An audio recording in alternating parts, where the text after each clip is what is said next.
आज हम sickle cell disease के बारे में बात करेंगे और आप लोगों को यह जानना भी बहुत ज़रूरी है। अब सिकल सेल डिजीज जो होती है ये एक गंभीर बीमारी है और जिसे यह बीमारी होती है उसे ज़िंदगी भर तकलीफ सहन करनी पड़ती है। शरीर में हमेशा बहुत दर्द होता है, कई बार इतना दर्द होता है कि उनको अस्पताल में भर्ती होना पड़ता है।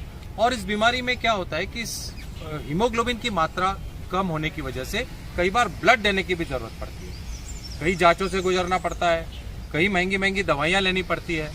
हम सोच सकते हैं कि जिस परिवार में सिकल सेल डिजीज का बच्चा अगर पैदा होगा तो उसके परिवार की आर्थिक स्थिति क्या होगी, उसके परिवार की मानसिक स्थिति क्या होगी।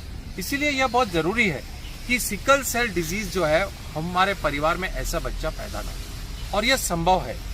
और इसके लिए यह जरूरी है यह जानना जरूरी है कि सिकल सेल डिजीज होती कैसे। अब ये सिकल सेल डिजीज का बच्चा पैदा तभी होता है जब उसके माता पिता दोनों को सिकल सेल ट्रेट हो।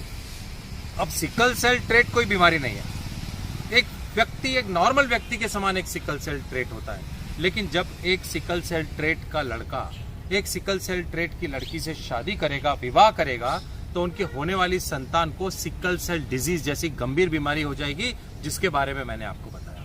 इसीलिए यह बहुत जरूरी है कि हर लड़के और लड़की को विवाह से पहले सिकल सेल ट्रेट की जांच अवश्य करा लेनी चाहिए।